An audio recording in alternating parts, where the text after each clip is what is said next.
It's one thing to build up a company and sell it off, but what happens then? Now you're actually working for somebody else. We are on location in Tel Aviv, and welcome to Raphael Ouzan to the Language of Business. Hello, hi. So talk to us about your experience with BillGuard. So BillGuard is a company that we founded in 2010 with my co-founder Yaron Samid, with the goal of helping people with their money. We started figuring out that we could use crowdsourcing, basically the ability to collect the knowledge of millions of consumers and to help them understand their bills and protecting them from unwanted charges. That was done. Many years later, we developed the technology, developed the products, created mobile apps that allow people to basically stay on top of their finances, getting alerts and intelligent, actionable insights in order to figure out how to be on top of their finances. When did you start the company? In 2010. And when did you end up selling? In 2015. It was last October to a company called Prosper Marketplace based in San Francisco. And what has happened to you since you've sold the company? I stayed on. It was very important for me to be part of the transition.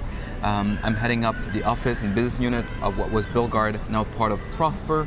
Basically, we maintained the office in Tel Aviv and grew it thanks to the added resources from the parent company, and grew the product thanks to the resources and the added capabilities that we got from Prosper Marketplace. What is it like working for other people?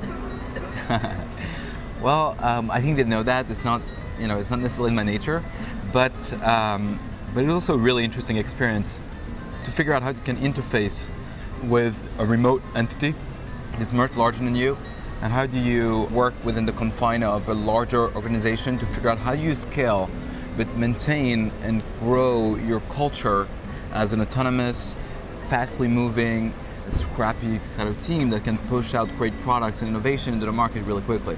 You were born in France, you have been in Israel since you've been 16 years old. That's right. BillGuard is based in Tel Aviv, but Prosper is based in San Francisco. How do you keep in touch? You know, it's pretty interesting to see that despite the fact that we are all very connected and there's so many tools to stay connected with people, I think nothing replaces FaceTime. So every month I'm on a flight to San Francisco, and some of the people in HQ also try to make the trip once a quarter, and we send people all the time because FaceTime is primordial. Like you need to create this type of human bond as a foundation. Now, additional to that, we try to figure out the model that works best when you have remote offices and different types of DNA perhaps, or different types of culture, or kind of different types of competitive advantage. How do you basically take everyone's expertise and make it so that everyone can work together in tandem in a good way without creating overhead with poorly designed collaboration? If you want to move on to your next startup, what happens to your relationship with Prosper? To me, it is paramount personally that the product creates, to maximize the benefit of the app for Prosper.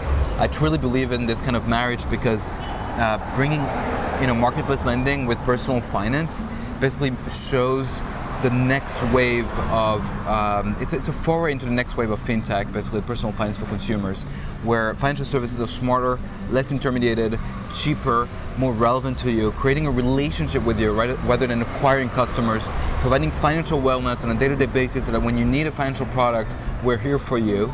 And that's something that I want to see in the world. What advice would you have for a young entrepreneur who wants to sell and then deal with the person who bought them?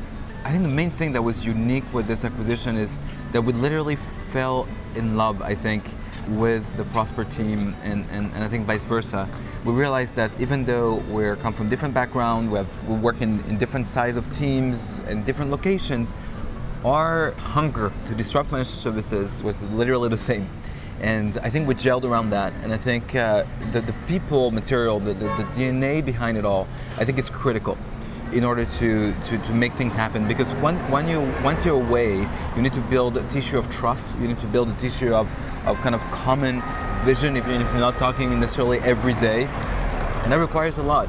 And I think that's at the human level first. I would say, of course, take a look at the economics. Of course, take a look at the strategy, but first and foremost, take a look at the people before you make any deal.